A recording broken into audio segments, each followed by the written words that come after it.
What's up, all wrestling fans? I'm here to talk to you guys about Monday Night Raw, the April 8th, 2013 edition. My thoughts, reactions to Monday Night Raw last night and everything that went down. And man, was that crowd last night red hot. I loved every single second of it. By far the best WWE crowd ever. It even surpasses the WWE crowd from last year, the night after WrestleMania 28. Last night's crowd was fucking amazing, and this is how we New Yorkers do it. We go nuts. We are rowdy. We are loud when we are in attendance, and that's exactly what we saw last night on Monday Night Raw. We were crazy, and I loved every single moment of it. It just made the product that much better. It made the show that much more fun to watch and witness it live in person right there, because oh my god, that was amazing. And I was there. I had the opportunity to get an ECW chant going, as you heard it during the Orton and Sheamus match. Our section was able to get the ECW chants going, but despite that, guys, this was just an incredible Monday Night Raw. They did everything right. They gave the fans everything they were asking for last night on Raw. And I'm going to start off by talking about it. Dolph Ziggler, the new World Heavyweight Champion, after last night's Monday Night Raw, he finally cashed in his Money in the Bank briefcase, and the fans went nuts. He tore the roof off of the place when Dolph Ziggler's music hit, and out he comes. And he cashes in his briefcase after Del Rio hurt himself during the Jack Swagger and Alberto Del Rio match. That was just brutal. I actually thought for a second that they were going to have Del Rio beat Dolph Ziggler because of the fact that Del Rio was able to get up and fight back. I was like, wait, what's going on? No. And then there was a point where he kicked Dolph Ziggler right in the head, and I'm like, please, no, please don't let him lose. And out of nowhere he comes. He reverses the armbar that Del Rio had on him, and he basically hurts his knee, and he pins him.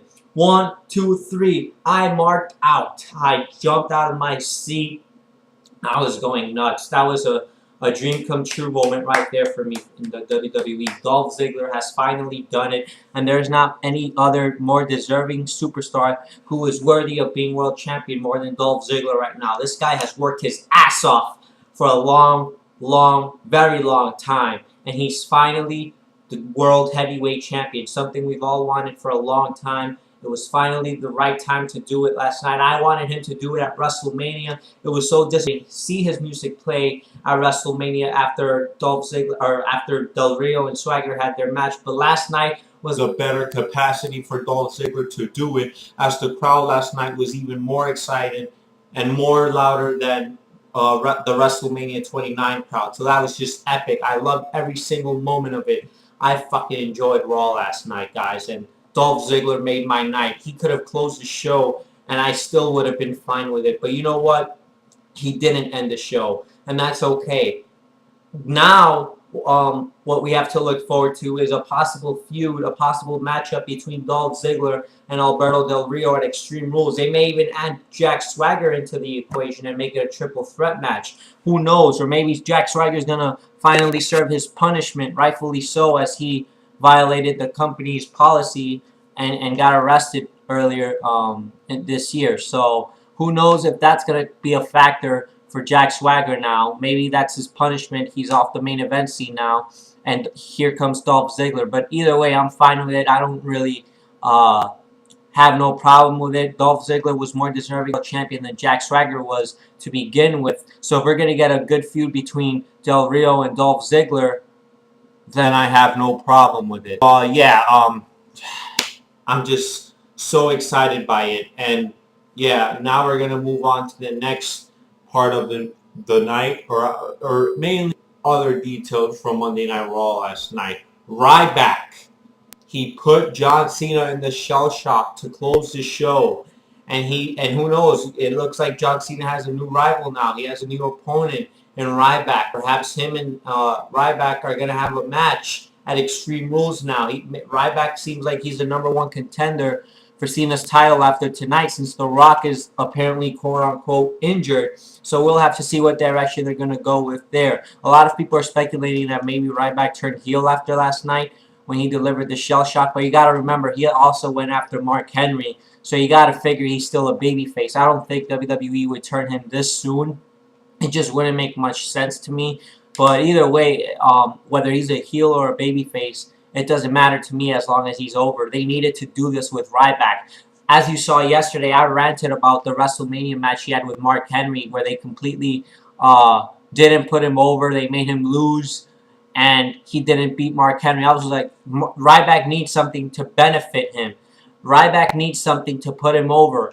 He needed to have his moment, and last night he finally had his moment. The WWE is finally taking this man seriously after a long push he's had to the top.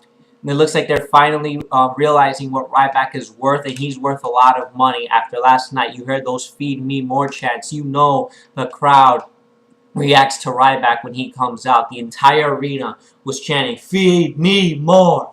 Feed me more!" And you know what? I have no problem with Ryback right now. He's needed to be in this position for a long time.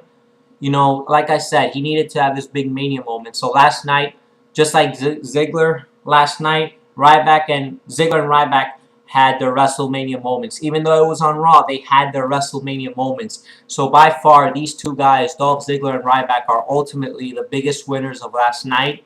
They're the two most over superstars coming off of Monday Night Raw last night, and their futures look very bright, and I look forward to it. You know, I'm not complaining at all that Ryback is getting this push to the top now.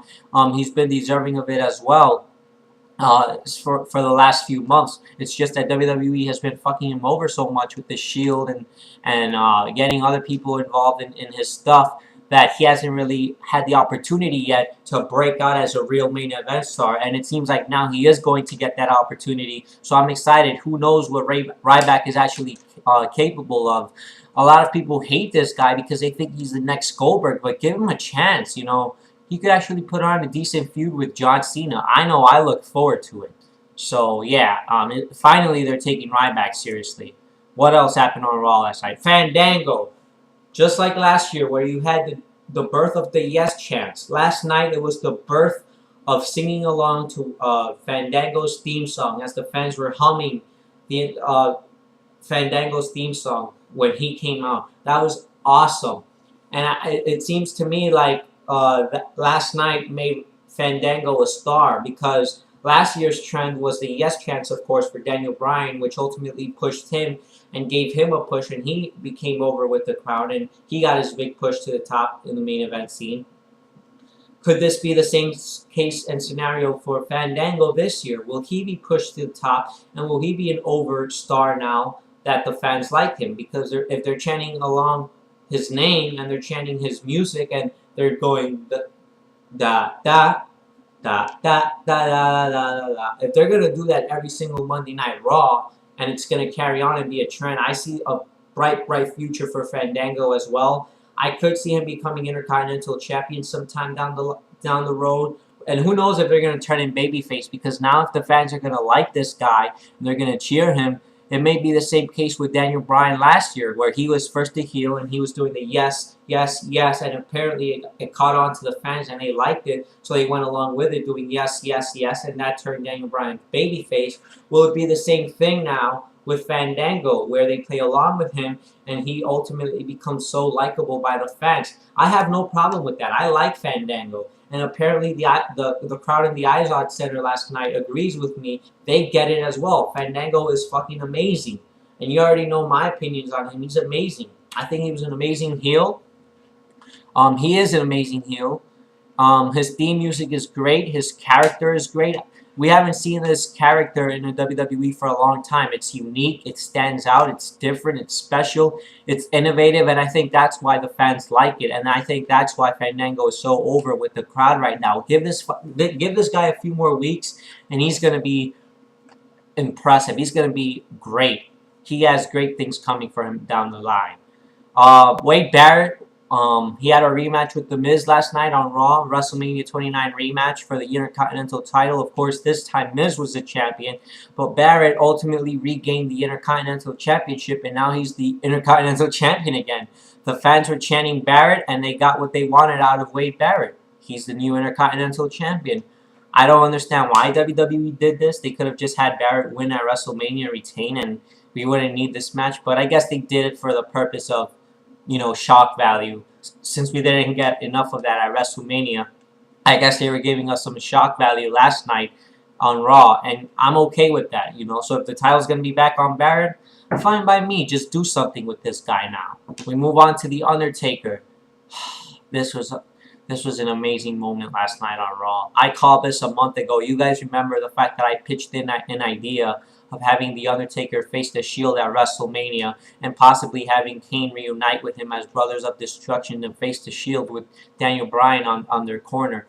And last night we got a little hint of a possible future match between the Shield, Undertaker, Kane, and Daniel Bryan, and that would be fucking amazing. The fans went nuts for this. It's like a dream match if you think about it. It's a dream tag team match. I don't know if we're going to see it at Extreme Rules, if Taker decides to stick around after Mania for a few pay-per-view matches, or if we're going to see it at WrestleMania 30. But who knows? Maybe it was just a one-night thing, you know, for The Undertaker. Still, it was just awesome to see that confrontation, that part of the night.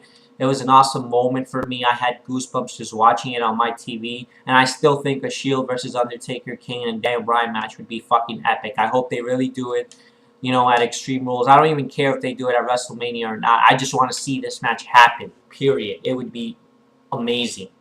So I thought that was a pretty good moment right there. And I knew right away when they said that the Shield was going to do something historic, it was going to be just that. Interrupting The Undertaker, legend. What bigger moment could you ask for other than that?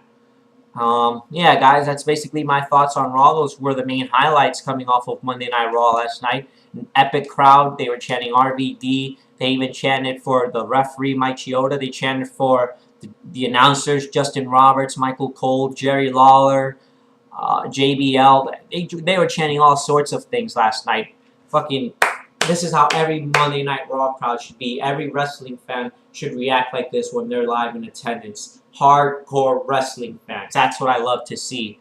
So last night, guys, I would give Raw a 8 out of 10 rating. That's how fucking good it was. I loved Monday Night Raw last night. Finally, we get good product, and you just hope. You gotta hope it stays like this. You hope for the best, and hopefully WWE is consistent with putting on this good of a product, and you gotta hope it's not just a one-night thing. I really hope it's not. I really hope they continue this edgy product, keep giving the fans what they want, give us shock value each and every week. Just be entertaining for once, WWE. Hopefully this was a sign of things to come, and they're heading down a good direction, but we'll see. As for CM Punk not being there last night, don't read too much into it. I heard he was just selling the fact that he got tombstoned by The Undertaker at WrestleMania, and he suffered the effects of it. So he's going to be back next week, as you heard Paul Heyman say.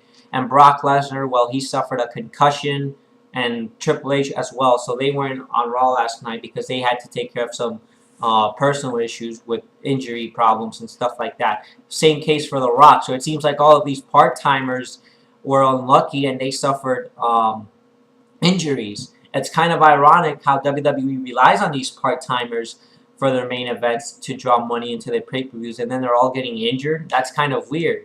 And the guy that shows up just one night a year doesn't get injured at all, that being The Undertaker, but yet Triple H, Brock, and Rock, who are still arguably in their prime and are still in great shape, get injured? That's kind of weird to me. Maybe it's a little hint towards WWE, and basically a hint that maybe they shouldn't bring back all these part-timers because it's bad luck. Who knows? But again, guys, Raw was fucking amazing last night. 8 out of 10.